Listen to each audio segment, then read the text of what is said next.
తమ్ముడు నారాయణమూర్తి గారు సెంటర్లో సెంటర్ సో అందరికీ నమస్కారం. ఫస్ట్ ఆఫ్ ఆల్ ఈరోజు ఇక్కడికి ఆర్ నారాయణమూర్తి గారి సినిమా యూనివర్సిటీ పేపర్ లీక్ అంటే ఒక 1 month క్రితం నాకు ఆయన సినిమా చూపించారు. అండ్ సామాజిక అంశాల మీద ఒక సినిమా తీయాలంటే అది కొన్ని డెకేడ్స్ బ్యాకే మనం చూసాం. ఆర్ నారాయణమూర్తి గారు ఎన్ని సామాజిక అంశాలను ఆయన టచ్ చేశారు. అలాంటి ఒక గొప్ప సినిమాలు తీసిన ఆర్ నారాయణమూర్తి గారు మళ్ళీ ఒక సామాజిక అంశం మీద, ఒక సమస్య మీద మిమ్మల్ని అడ్రస్ చేయడానికి వస్తున్నారు. ఖచ్చితంగా సినిమా చూడండి. ఆయన ఆవేదన సినిమాలో చూపించారు, అది ప్రజలకు అర్థమయ్యేలా తీశారు. సో మీరు కూడా అది అర్థం చేసుకుని ఆ సినిమాని ఆదరించి ఆయనకు ఒక పెద్ద హిట్ ఇవ్వాలని కోరుకుంటున్నాను. ఇకపోతే నారాయణమూర్తి గారి గురించి చెప్పాలంటే, సో నేను ఇందాక బయట నుంచి మాట్లాడుతున్నాను. ఆయన తీసిన దండోరా కానీ, ఎర్ర సైన్యం కానీ, చీమల దండు కానీ, ఎర్రోడు కానీ, ఒరే రిక్షా, దాసనారాయణ గురువు గారు తీసిన ఒరే రిక్షా కానీ, అన్నీ సిల్వర్ జూబ్లీస్. అంటే ఒక ట్రెండ్లో ట్రెండ్ సెటర్ చేసిన ఒక great actor, hero R Narayanamurthy garu. So కాలక్రమేణా ట్రెండ్ మారుతుంది, సినిమాల ట్రెండ్ మారిపోయింది. సినిమాలు ఒక్కొక్క జోనర్లో ట్రై చేస్తూ ఉన్నారు. ఆయన తలుచుకుంటే ఆయన కూడా మారి వేరే టైప్ సినిమాలు తీయొచ్చు. బట్ ఇంకా అది మూర్ఖత్వం అనాలో, ఆయన సమాజం పట్ల ఆయనకున్న గౌరవం అనాలో తెలియదు. కానీ స్టిల్ ఇంకా సామాజిక అంశాల మీద సినిమా తీస్తాను, నేను ఇంకా ప్రజలకు అలాంటి సినిమాలు అందిస్తానని చెప్పి ఒక స్ట్రాంగ్ దీంతో వెళ్తున్నారు. సో ఖచ్చితంగా ఆయనకు సపోర్ట్గా ఉండాలి. గురువుగారు డెఫినెట్గా ఈ సినిమా మీకు మళ్ళీ మంచి హిట్ అయ్యి, సో మళ్ళీ మీరు ఇంకా ఆయన ప్రయత్నాలు చేయడానికి ఇంకా మీకు ఒక ధైర్యం ఇవ్వాలని మనస్ఫూర్తిగా కోరుకుంటున్నాను. అంటే ఇప్పుడు ఇలా మాట్లాడుతున్నాం గురువుగారు అని, చాలా ఫ్రెండ్లీగా ఉంటారు ఆయన. నారాయణమూర్తి గారు చాలా ఫ్రెండ్లీగా మాట్లాడతారు, ఎంత ఓపెన్గా మాట్లాడతారు, ఆయన ఒపీనియన్ అంత ఓపెన్గా చెప్తారు. సో చాలాసార్లు అడిగేవాడిని నాకు డౌట్ కూడా, ఎందుకు గురుగారు మీరు సినిమాలో మీరు అనుకుంటే మంచి పాత్రలు చేయొచ్చు, గొప్ప పాత్రలు, నిలిచిపోయే పాత్రలు చేయొచ్చు అని చెప్పి ఎన్నోసార్లు అడిగాను. ఇప్పుడు కూడా బయట అడిగాను. R Narayanamurthy is one and only R Narayanamurthy.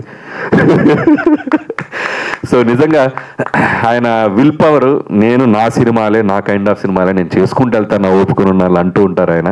But still మళ్ళీ అడిగాను ఆయన్ని, మీరు కనుక డోర్ ఓపెన్ అంటే గేట్ ఓపెన్ చేస్తే మీకోసం ఎన్నో పాత్రలు, గొప్ప పాత్రలు రెడీగా ఉన్నాయి.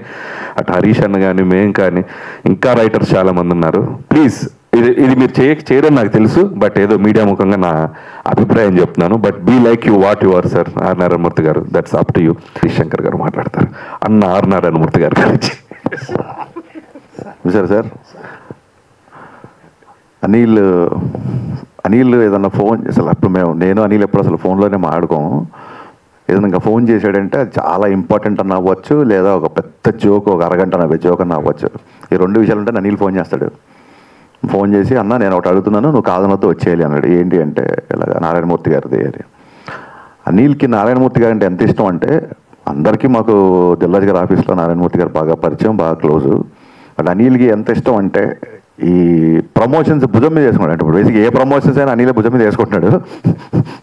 ప్రతి సినిమా నిన్న లిటిల్ హార్ట్స్ కూడా చూసే నేను. కానీ ఈ సినిమా నారాయణమూర్తి గారి కోసం ఇష్టపడే అనిల్, నాకే కాదు చాలామందికి కాల్ చేసి సినిమా ప్రమోషన్ గురించి చెప్తున్నారు. బట్ అనిల్ మాట ఒక ఎత్తు అయితే, నారాయణమూర్తి గారు అనగానే నేనే కాదు ఎవరైనా సరే ఇండస్ట్రీలో వచ్చి ఇక్కడ నిలబడాల్సిందే. అది మీరు సంపాదించుకొని, ఇన్నేళ్ళుగా మీరు సంపాదించుకుని ఏమైనా ఉందంటే ఇది చూడండి. మన పెద్దవాళ్ళు చెప్తుంటారు, ధనవంతులు వేరు, ఐశ్వర్యం ఉన్నవాళ్ళు వేరు అని. ధనవంతులు అని ఎవరిని అంటామంటే, కేవలం డబ్బు సంపాదించే వాళ్ళని, కేవలం డబ్బు ద్వారా పొందిన సుఖాలని, డబ్బు ద్వారా వచ్చిన ఆస్తుల్ని ఉన్నవాడిని ధనవంతుడు అంటాం. ఐశ్వర్యం అంటే ఆనందం, ఆరోగ్యం, నచ్చిన పని చేసే స్వాతంత్రం, ఇవన్నీ ఉన్నవాళ్ళని ఐశ్వర్యవంతులు అంటారు. ఈ లెక్కను చూసుకుంటే ఇండస్ట్రీలో అందరికంటే పెద్ద ఐశ్వర్యవంతుడు నారాయణమూర్తి గారు మాత్రమే. ఇందాక అనిల్ చెప్పినట్టు ప్రతి డైరెక్టర్, ఇండస్ట్రీలో ఉన్న ప్రతి డైరెక్టర్ ఆయనకి ఒక విలన్ పాత్ర అవ్వచ్చు, మంచి క్యారెక్టర్ ఆర్టిస్ట్ పాత్ర అవ్వచ్చు, ఒక రెస్పాన్సిబిలిటీ ఉన్న ఒక తండ్రి పాత్ర అవ్వచ్చు, చాలా పెద్ద పాత్రలు కోట్లలో, నా ముందే కోట్లలో ఆఫర్స్ వచ్చినాయి ఆయనకి. కానీ ఆయన ఏ రోజు డబ్బుకి పడిపోలేదు, ఏ రోజు ఏ ఆఫర్ని ఆయన ఒప్పుకోలేదు. మీకు అందరూ బయట చెప్తుంటారు కదా, ఇండస్ట్రీ అంటేనే డబ్బుమయం, డబ్బు దగ్గర ఎవరైనా పెద్ద రెమ్యునరేషన్ ఆఫర్ చేస్తే ఎవరైనా సరే ఏదైనా ఒప్పేసుకుంటారు అన్న టైప్లో మాట్లాడుతుంటారు అందరూ. డబ్బుతో కొనలేని వ్యక్తి ఎవరైనా ఉన్నారు ఇండస్ట్రీలో అంటే అది నారాయణమూర్తి గారు మాత్రమే. ఖచ్చితంగా నేను చెప్పగలను. ఈ రోజుకి ఒక సమస్య ద్వారా ఇది మీరు నాకు తెలిసి మీరు తీస్తున్న అన్ని సినిమాలు ఇది కొంచెం యూత్ సినిమా. ఇది యువతని చేసిన సినిమాలు, ఎక్కువగా రైతు సమస్యల మీద, నిమ్న వర్గాల మీద ఎదుర్కొంటున్న ఇబ్బందుల మీద సినిమాలు తీసి ఆయన ఫస్ట్ టైం ఒక యూత్ సబ్జెక్టు ముందుకు వస్తున్న నాకు అర్థమైంది. బట్ అందులో కూడా చూస్తే అందులో కూడా ఒక సమస్య, ఒక పేపర్ లీక్ అనే సమస్య వలన నిజంగా ఎంత నష్టం జరిగింది, ఎన్ని నష్టాలు జరుగుతున్నాయి, ఎంతమంది స్టూడెంట్ల జీవితాలు పాడైపోతున్నాయి. అలాగే అపాత్రదానం జరిగి జస్ట్ లీక్ అవ్వడం మూలంగా ఏమాత్రం ప్రిపేర్ అవ్వని స్టూడెంట్స్, ఏమాత్రం అర్హత లేని స్టూడెంట్స్ అనేవాళ్ళు ఎలా లబ్ధి పొందుతున్నారు, ఈ టాపిక్స్ అన్ని ఈ సినిమాలో ఆయన డిస్కస్ చేశారని చెప్పిండ్రు. అనిల్ చెప్పాడు కదా ఆయన ఎప్పుడు మారలేదని, కానీ ఆయన ప్రతి సినిమా మార్పు కోసమే ఉంటుంది. ఆయన గురించి చెప్పాలంటే మార్పు కోసం తపన పడుతూ ఏమాత్రం మారని మనిషి నారాయణమూర్తి గారు. ఇది ఇది ఇది చాలా పెద్ద విషయం. ఇది ఆయనకు వచ్చిన సక్సెస్కి, ఆయన సినిమాలు కలెక్ట్ చేసిన రెవెన్యూస్కి కారు కాదు, ఆయన తలుచుకుంటే చేపలు కూడా తిరగవచ్చు ఆ టైంలో. ఇంత నిరాడంబరంగా ఉన్న, అందుకే పీపుల్ స్టార్ అంటారు ఆయన. Is the real star, is the only people star.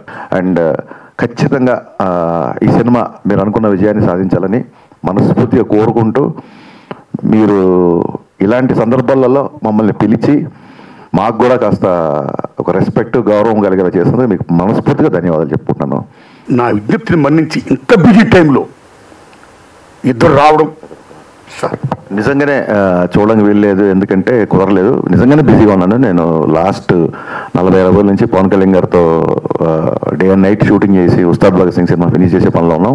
ఇంకో ముఖ్య విషయం ఏంటంటే కళ్యాణ్ గారి దగ్గర కూడా మీ ప్రస్తుతం 2-3 సార్లు వచ్చింది. మా పవన్ కళ్యాణ్ గారికి నారాయణమూర్తి గారు అంటే విపరీతమైన గౌరవం, విపరీతమైన ఇష్టం. ఈ సందర్భంగా ఈ విషయం నేను చెప్పాలనుకుంటున్నాను. సార్ పవన్ కళ్యాణ్ గారు అంటే నాకు కూడా అంత బ్రహ్మాండంగా విపరీతమైన ఇష్టం అండి, గౌరవం అండి. Whole hearted I'm telling sir, whole hearted I'm telling. Because మన తెలుగు చిత్ర పరిశ్రమలో మహానటుడు, యుగ పురుషుడు, మహానుభావుడు, the legend NT Ramarao create చేసిన హిస్టరీ, మళ్ళీ అలాంటి హిస్టరీ ఎప్పుడైనా మనం చూడగలం అనుకుంటే పవన్ కళ్యాణ్ గారు అలాంటి హిస్టరీని చూపించారండి. Whole heartedly thanks a lot, salute to him. So ఇప్పుడు గురుగారులు ఈసారి ఇద్దరిని విజ్ఞప్తి చేయడం, ఇప్పుడు రావడం, ఇప్పుడు నా సినిమా గురించి, నా గురించి ఇంత బ్రహ్మాండం చెప్పడం, వారిద్దరికీ హృదయపూర్వక ధన్యవాదాలు చెప్తున్నానండి. ఇంకా ప్రేక్షక దేవుళ్ళారా, ఇంకా మీరు చూడాలి. ఏమాత్రం సినిమా బాగున్నా 10 మంది చెప్పి ఆదరించండి. ఇంకా ఇలా చిత్రాలు తీయడానికి నాకు శక్తిని ప్రసాదించండి సార్. థ్యాంక్ యూ నారాయణమూర్తి గారు, చివరికి ఎలాగైనా మా సినిమాలో నటించడానికి ఒప్పుకున్నారు. Thank you so much. ఆ క్రెడిట్ అనిల్ రాయపూడికి వెళ్తుంది. థ్యాంక్ యూ తమ్ముడు. ఇక్కడ చూడండి, ఇక్కడి నుంచి మిమ్మల్ని ఎలా చూపిస్తాం. సార్ అయ్యయ్యా నేనేం ఒప్పుకోలేదు, క్షమించండి. మరలా మాట అంటే దాన్ని నిలబడి ఉండాలి. జస్ట్ జోక్ చేశాను. నారాయణమూర్తి గారు ఓకే.